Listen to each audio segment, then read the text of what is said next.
بسم الله الرحمن الرحيم قال رب اشرح لي صدري رب اشرح لي صدري ويسر لي أمري واحلل عقدة من لساني يفقه قولي.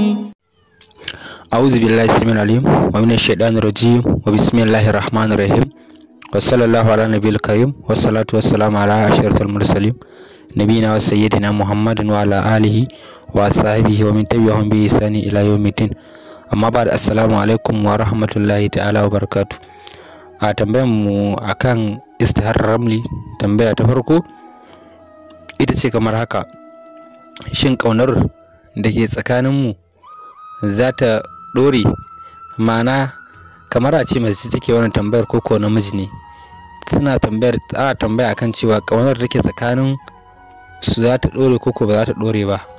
To idan kana da masoyiya ko kina da masoyi kuma mutum yana son ya gane cewa kaunar da ke tsakanin su shin za ta dore ko za a rabu, to malamai suka ce kamar da kalar shehu malam ya ce sai mutum ya yi ƙasa idan aka zo mai da irin wannan tambaya, sai ka yi ƙasa da niyyar wannan, ma'ana niyyar wannan matsala. Idan mutum yana wajen a yi masa da niyyar, idan kuma ba shi a wajen a yi masa da niyyar sunayensa da lamirin sunayensa, a iya sawa sunayensa na abin ƙasar a kai. Insha Allah sai mutum ya yi niyya ya buga wannan ƙasa. Insha Allah idan ya buga wannan ƙasa sai ya kalli duka taurarin da ya zuba na ƙasar, sai mutum sai ya kasance sai ya haɗa gidan ɗaya da gidan biyar. Bayan ka fitar da hukuncin ƙasar gaba ɗaya duka taurarin ka fitar da su, sai ka haɗa gidan, ma'ana malam ya ce sai ka haɗa gidan ɗaya da gidan biyar. Idan ka haɗa gidan ɗaya da gidan biyar, ɗansu ka haɗa shi da gidan 11. shi ma kuma ɗansu, idan ma'ana ɗansu abin da ya haifar shine idan sa'idi ne, ma'ana wannan tauraron idan ya kasance sa'idi ne kuma kariji, to ma'ana wannan soyayya ko wannan ƙauna za a daɗe cikinta, ma'ana za a daɗe cikin ƙaunar, amma za a rabu ana son juna. Wannan shine hukuncin da ya bayar kenan.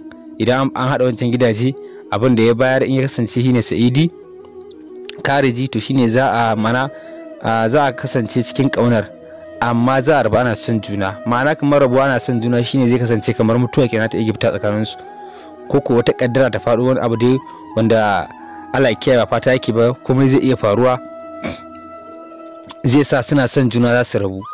To wannan shine a fahimtar wannan kenan idan sa'idi kariji ne. To amma insha Allah in aka yi addu'a kan lamarin, in Allah da ba za a samu wannan sabanin ba insha Allah.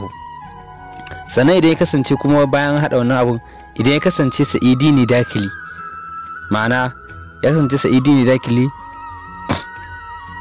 to babu rabuwa a tsakaninsu, ma'ana za su kasance insha Allahu har ƙarshen rayuwarsu da yarda ubangiji a tare, kuma wannan ƙauna za ta kasance tana bibiyar juna har lokacin da za a zo a rabuwa ta har abada insha Allah. Kowane daga cikin su zai ƙaunaci kowa, kuma babu wanda zai kasance zai guji kowa. To wannan shine bayani a bisa wannan. Sannan idan ya kasance na hisi ne, bayan wannan an yi wannan haɗin ya kasance a cikin ƙasar tauraron da ya fitar shine ya kasance na hisi ne, to idan na hisi ne, ma'ana tauraron zai kasance to masoyan juna, ma'ana za su kasance za su bata, ma'ana kamar a ce bata, kamar ɗaya daga cikin su zai iya bata. Kaga kowa yana ƙaunar kowa, to wani zai iya bata, ko wani lalura ta samu wani da sauransu, ko dai su yi gabaki ɗayan su yi ga wani yanayi wanda ba su taɓa tunani ba na rayuwa. To amma insha Allah aka yi addu'a da yarda ubangiji insha Allah, in har aka gane cewa da ƙaunar kamar a na farkon can, to insha Allah komai zai kasance ina tafiya cikin daidai cikin iko Allah subhanahu wataala. To wannan shine a amsar tambayar kamar yadda malamai suka ba mu amsa.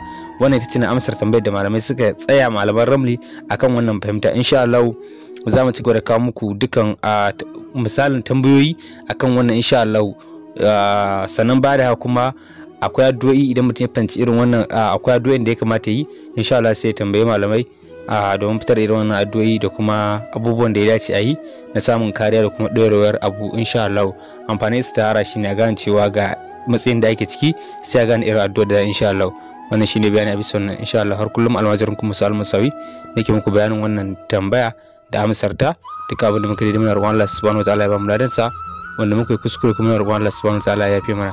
insha Allah za ku samu na number waya 091 69020915 insha Allah. Za ku iya kira kuma ku magana ta WhatsApp insha Allah domin neman ƙarin bayani. Subhanakallahumma bihamdika ashhadu an la ilaha illa anta astaghfiruka wa atubu ilaika. إن الله وملائكته يصلون على النبي يا أيها الذين آمنوا صلوا عليه وسلموا تسليما.